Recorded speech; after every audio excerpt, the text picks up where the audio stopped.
Hello friends, welcome to institute of integrated software. मैं हूँ Vipin. C language के video series में आज हम देखेंगे part 8 decision control statements in C if else statement. Video start करने से पहले मैं आपको रिकमेंड करना चाहता हूँ कि अभी तक आपने पार्ट 7 को नहीं देखा है तो पहले आप पार्ट 7 को देखिए और उसके बाद में पार्ट 8 को, क्योंकि हमने पार्ट 7 में इफ स्टेटमेंट को कवर किया था। और अगर आप इफ स्टेटमेंट को अच्छी तरह से समझते तो आपको इफ एल्स स्टेटमेंट ज़्यादा डिफिकल्ट नहीं जाएगा। तो चलिए देखते हैं आज की हमारी कंटेंट्स क्या है। आज हम देखेंगे इफ एल्स स्टेटमेंट।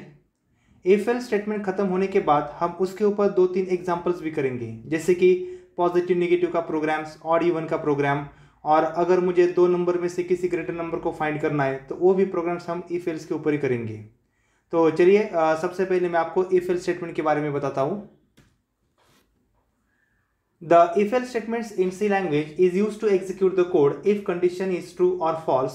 इसका मतलब आपके if else ब्लॉक का एग्जीक्यूशन डिपेंड्स होगा आपके कंडीशंस के ऊपर। अगर आपकी कंडीशन ट्रू होती है तो if का ब्लॉक एग्जीक्यूट होगा, और लेकिन अगर आपकी कंडीशन फॉल्स होती है तो else का ब्लॉक एग्जीक्यूट होगा। तो हम if else का सिंटैक्स भी देखते हैं, जैसे कि मैंने इस स्लाइड में आपको if else के 2 फॉर्म दिखाए। तो हम पहले फॉर्म को समझते हैं और बाद में सेकेंड फॉर्म को। पहले फॉर्म में हमने इफ एल्स के ब्लॉक में एक ही लाइन का कोड लिखा हुआ है, एक ही लाइन का स्टेटमेंट है। अगर आपके इफ एल्स के ब्लॉक में एक ही लाइन का कोड होता है तो ऐसे टाइम पे आपने open close curly brace use नहीं किया तो भी चलेगा। लेकिन अगर आपके इफ एल्स के ब्लॉक में मल्टीपल लाइन के स्टेटमेंट है, जैसे कि सेकेंड फॉर्म में अगर आपके इफ एल्स के ब्लॉक में मल्टीपल लाइन का कोड है तो ऐसे टाइम पे आपको open close curly brace use करना मस्ट है, कंपल्सरी है।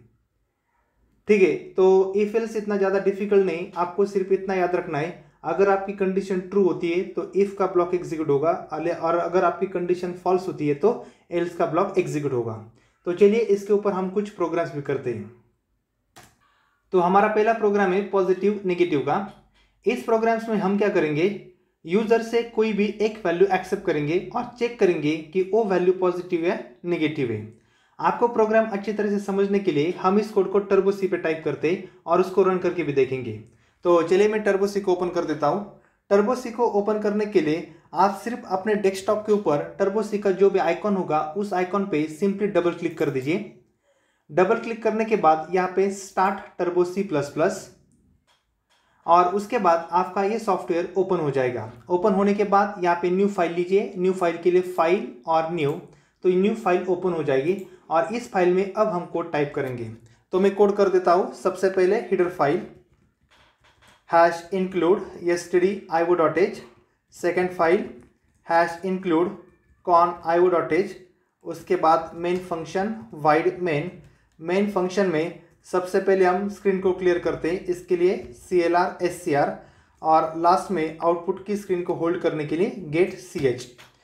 अब इस प्रोग्राम्स में यूज़र से एक वैल्यू एक्सेप्ट करनी है, तो यूज़र से वैल्यू एक्सेप्ट करने के लिए हम यहाँ पे एक वेरिएबल को डिक्लेयर कर देते हैं। जैसे मान लीजिए मैं यहाँ पे डिक्लेयर कर देता हूँ x वेरिएबल। अब उसके बाद हम यूज़र से वैल्यू एक्सेप्ट करेंगे, इसके लिए printf scanf। printf में मैं सिंपल यहाँ पे एक मैसेज डालता हूँ एंटर नंबर। वैल्यू एक्सेप्ट करने के लिए scanf फंक्शन इंटीजर की वैल्यू एक्सेप्ट करनी है, इसके लिए फॉर्मेट स्ट्रिंग %d, और हमें वैल्यू स्टोर कर देनी x पे। तो इस 2 लाइन पे हम यूजर से वैल्यू एक्सेप्ट करेंगे और उसको स्टोर कर देंगे x में। एक बार x में वैल्यू स्टोर होने के बाद हमें चेक करना है कि वो वैल्यू पॉजिटिव है नेगेटिव है। आपको पता ही होगा कि जो वैल्यू 0 से ग्रेटर होती है वो पॉजिटिव है और जो वैल्यू 0 से लेस है वो नेगेटिव है। इसके लिए मैं यहाँ पे एक कंडीशन डाल देता हूँ इफ ब्लॉक में, इफ x ग्रेटर दैन 0। मैंने यहाँ पे x को चेक किया। x को क्यों चेक किया, क्योंकि हमारी जो वैल्यू है वो x वेरिएबल्स में स्टोर हो रही है, इसलिए मैंने यहाँ पे x को चेक किया कि अगर x में जो वैल्यू हो वो अगर 0 से ग्रेटर होती है तो इसका मतलब वो नंबर पॉजिटिव है। इसलिए मैं यहाँ पे प्रिंट कर देता हूँ printf %d इज पॉजिटिव, और %d की जगह पे हम प्रिंट कर देते x को। लेकिन अगर वो वैल्यू 0 से ग्रेटर नहीं है तो इसका मतलब वो वैल्यू नेगेटिव है, तो मैं उसको भी प्रिंट कर देता हूँ एल्स ब्लॉक में। यहाँ पे एल्स, और मैं प्रिंट कर देता हूँ printf डबल कोट में % इज नेगेटिव और कॉमा करके यहाँ पे प्रिंट कर देंगे हम x की वैल्यू। तो अब इस प्रोग्राम को हम रन करके देखते हैं। रन करने के लिए कंट्रोल F9। मुझे यहाँ पे एक मैसेज आया एंटर नंबर। अब मैं यहाँ पे एक वैल्यू एंटर कर देता हूँ 10। ये वैल्यू किस वेरिएबल में स्टोर हो जाएगी? x में। x में स्टोर होने के बाद कंडीशन चेक होगी x ग्रेटर देन 0। तो हमारी जो वैल्यू है वो 0 से ग्रेटर है, इसका मतलब हमें आउटपुट में प्रिंट हो जाएगा 10 इज पॉजिटिव। आप चाहे तो इसका आउटपुट चेंज भी कर सकते हैं, जैसे कि मैं यहाँ पे डाल देता हूँ -10।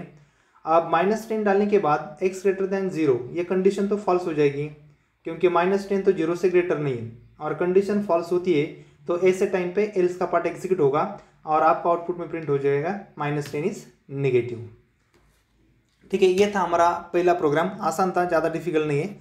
तो अब हम सेकंड एग्जाम्पल को देखते हैं।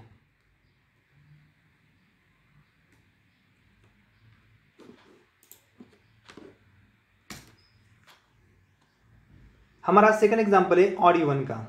अब इस प्रोग्राम्स में क्या करना है, हमें फिर से यूजर से एक वैल्यू एक्सेप्ट करनी है और वैल्यू एक्सेप्ट करने के बाद हमें चेक करनी है कि वो वैल्यू ऑड है या इवन है।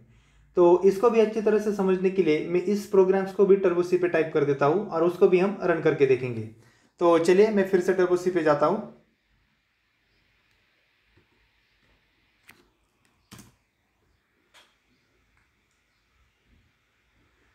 मैं पहले प्रोग्राम्स में थोड़ा चेंज कर देता हूँ, यहाँ से इफ एल्स को हटा देता हूँ, बाकी का कोड वैसे के वैसे रखता हूँ क्योंकि इस ऑड इवन के प्रोग्राम्स में भी हमको एक वैल्यू एक्सेप्ट करनी है। तो प्रिंटफ स्कैनफ का कोड में वैसे के वैसे रखता हूँ।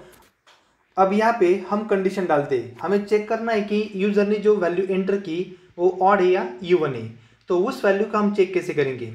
किसी भी वैल्यू को अगर हम 2 से डिवाइड करते हैं, किसी भी वैल्यू को अगर हम 2 से डिवाइड करते हैं तो डिवाइड करने के बाद अगर रिमाइंडर 0 आता है तो इसका मतलब वो वैल्यू इवन है और अगर रिमाइंडर 0 नहीं आता तो इसका मतलब वो वैल्यू ऑड है। तो मैं चेक कैसे करूँगा? हमारी वैल्यू स्टोर है x वेरिएबल्स में और मुझे रिमाइंडर को चेक करना है। इसके लिए परसेंटेज साइन डिवाइड किससे करना है? हमें 2 से। और अगर आपका रिमाइंडर इक्वल टू 0 आता है तो इसका मतलब वो वैल्यू इवन है। तो मैं प्रिंट कर देता हूँ मैसेज % इवन और यहाँ पे प्रिंट करेंगे हम x को। लेकिन अगर रिमाइंडर 0 नहीं आता तो ऐसे टाइम पे इफ की कंडीशन फॉल्स हो जाएगी और फॉल्स होने पे कंपाइलर एल्स ब्लॉक में जाएगा। तो मैं यहाँ पे प्रिंट कर देता हूँ % ऑड और % की जगह प्रिंट करेंगे हम x वेरिएबल को। ठीक है, इसको भी रन करके देखते हैं। फिर से रन करने के लिए कंट्रोल F9। यहाँ पे मैं वैल्यू डाल देता हूँ 10 वैल्यू डालने के बाद कंपाइलर इस वैल्यू को 2 से डिवाइड करेगा। 2 से डिवाइड करने के बाद अगर रिमाइंडर 0 आता है तो इसका मतलब हमें वो प्रिंट कर देगा इवन। और वैसे ये इवन ही नंबर है क्योंकि हम 10 को अगर 2 से डिवाइड करते हैं तो हमें रिमाइंडर 0 प्रिंट होगा। 10 इज इवन। लेकिन अगर आप वैल्यू चेंज कर देते हो, मान लो मैंने यहाँ पे डाल दी 7। अब 7 को अगर हम 2 से डिवाइड करते तो ऐसे टाइम पे हमें रिमाइंडर 1 आएगा और रिमाइंडर अगर 1 आता है तो इफ की कंडीशन फॉल्स हो जाएगी, कंपाइलर एल्स ब्लॉक में जाएगा और हमें आउटपुट में प्रिंट कर देगा 7 इज ऑड। ठीक है, ये था हमारा सेकंड एग्जांपल, ये भी आसान था। अब हम थर्ड एग्जांपल की तरफ चलते हैं।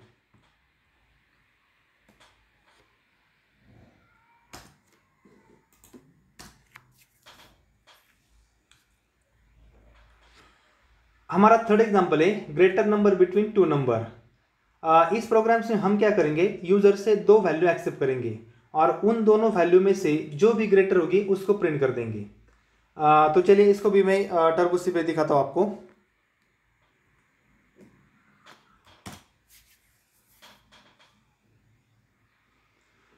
तो पहले कोड में से मैं कुछ पार्ट को हटा देता हूं। ठीक है, प्रिंटफ स्कैनफ और उसके बाद इफ एल्स को भी कट कर देता हूं। यहाँ पे मुझे यूजर से 2 वैल्यू एक्सेप्ट करने, इसके लिए मैं यहाँ पे 2 वेरिएबल डिक्लेयर कर देता हूँ, x और y। पहले हम यूजर से वैल्यू लेते हैं प्रिंटफ। यहाँ पे मैं मैसेज डालता हूँ एंटर 2 नंबर। जैसे यूजर 2 नंबर एंटर करेगा उसे एक्सेप्ट करने के लिए स्कैनफ फंक्शन 2 इंटीजर है, इसके लिए 2% पहली वैल्यू स्टोर करेंगे x में और सेकंड वैल्यू स्टोर करेंगे y में। अब वैल्यू तो स्टोर हो गई x में और y में, अब चेक करना है कि x ग्रेटर या y ग्रेटर है। तो इसके लिए मैं यहाँ पे कंडीशन डाल देता हूँ if x greater than y। अगर ये कंडीशन ट्रू होती है, अगर x y से ग्रेटर है तो हम प्रिंट कर देंगे x is a greater. Printf x is a greater.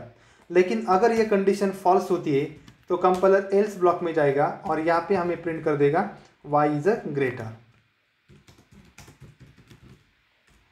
y is a greater. ठीक है, हम इसको भी रन करके देखते हैं। Control F9। तो यहाँ पे मैसेज आया एंटर टू नंबर। मैं यहाँ पे दो वैल्यू एंटर कर देता हूँ, पहली वैल्यू 10 और सेकंड वैल्यू 100। अब सिक्वेंशली पहली वैल्यू स्टोर होगी x में, सेकंड वैल्यू स्टोर होगी y में। अब इन दोनों नंबर में से 100 ग्रेटर है मतलब y ग्रेटर है, तो मुझे आउटपुट में प्रिंट हो जाएगा y इज ग्रेटर। मैं वैल्यू का अगर चेंज भी कर देता हूँ तो भी मुझे आउटपुट राइट प्रिंट हो जाएगा। अब मैंने वैल्यू डाल दी 10 और 0। 10 स्टोर होगी x में, 0 स्टोर होगी y में। दोनों में से 10 ग्रेटर है, x ग्रेटर है, तो मुझे मैसेज प्रिंट हो जाएगा x इज ग्रेटर।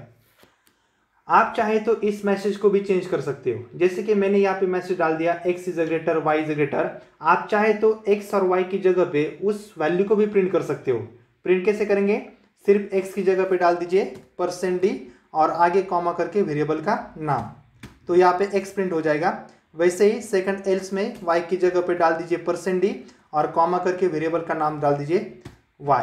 अब आपको x इज ग्रेटर और y इज ग्रेटर मैसेज की बजाय आपको वहाँ पे उसकी वैल्यू प्रिंट हो जाएगी। मैं एक बार रन करके दिखाता हूँ। मैंने डाल दी 20 और 200, तो दोनों में से ग्रेटर है 200। आउटपुट में प्रिंट हो जाएगा 200 इज ग्रेटर। तो ये थे कुछ एग्जाम्पल इफ एल्स के ऊपर। इस पार्ट में इतना ही था। अगर आपको ये पार्ट पसंद आया होगा तो इस पार्ट को लाइक और सब्सक्राइब करना मत भूलिए। Thank you.